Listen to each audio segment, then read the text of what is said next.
পুত্র সন্তানের মা হলেন সোনালী খাতুন। বাংলাদেশি তকমায় সোনালীকে সীমান্ত পার। প্রায় 6 মাস পর ডিসেম্বরে দেশে ফেরেন সোনালী খাতুন। রামপুরহাট মেডিকেলে পুত্র সন্তানের জন্ম দিলেন সোনালী খাতুন। পুত্র সন্তানের জন্ম দিলেন সোনালী খাতুন। বাংলাদেশি তকমায় সোনালীকে সীমান্ত পার। প্রায় 6 মাস পর ডিসেম্বরে দেশে ফেরেন তিনি। রামপুরহাট মেডিকেলেই পুত্র সন্তানের জন্ম সোনালী খাতুনের। বীরভূমের পাইকরের বাসিন্দা সোনালী খাতুন। পুত্র সন্তানের জন্ম দিলেন সোনালী খাতুন। বাংলাদেশি তকমায় সোনালীকে সীমান্ত পার করা হয়েছিল। 6 মাস পর গত ডিসেম্বরেই দেশে ফিরেছেন সোনালী খাতুন। আর তারপর রামপুরহাট মেডিকেলেই পুত্র সন্তানের জন্ম দিলেন তিনি। বীরভূমের পাইকরের বাসিন্দা সোনালী খাতুন।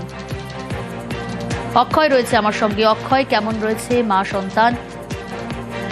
দেখো, তোমাকে জানিয়ে রাখি, দিল্লি পুলিশ গত 6 মাস আগে বাংলাদেশি সন্দেহে বীরভূমের পাইকরের বাসিন্দা অন্তঃসত্ত্বা সোনালী খাতুনকে বাংলাদেশ পুশব্যাক করেছিল এবং তারপর সুপ্রিম কোর্টের নির্দেশের পর তাকে 6 মাস পর ফিরিয়ে আনা হয় এই দেশে এবং সে বাড়িতেই ছিল এবং গতকাল রাত্রে তাকে রামপুরহাট মেডিকেল কলেজ হাসপাতালের যে প্রসূতি বিভাগ সেখানে ভর্তি করা হয়েছিল এবং আজ সকালে পুত্র সন্তানের জন্ম দিয়েছে সোনালী।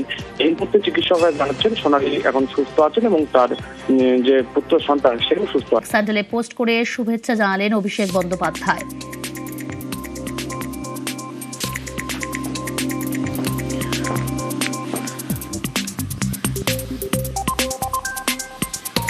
এসআইআর শুনানিতে পরিযায়ীদের জন্য বিশেষ ব্যবস্থা।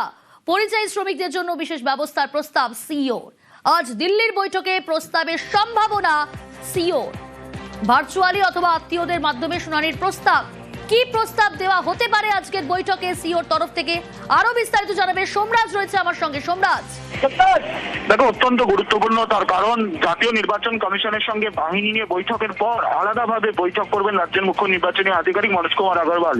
সেই বৈঠকে পরিযায়ী শ্রমিকদের শুনানির জন্য বিশেষ ব্যবস্থা যাতে করা যেতে পারে তা নিয়ে প্রস্তাব সিইওর তরফে দেওয়া হবে জাতীয় নির্বাচন কমিশনকে বলে কমিশন সূত্রে জানা যাচ্ছে।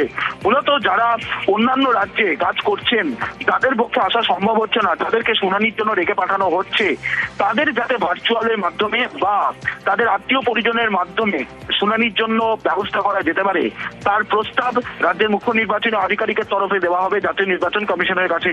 তুমি জানো, আজ রাজ্যে আগামী বিধানসভা ভোটে কত বাহিনী মোতায়েন হবে তা নিয়ে পর্যালোচনা বৈঠক রয়েছে।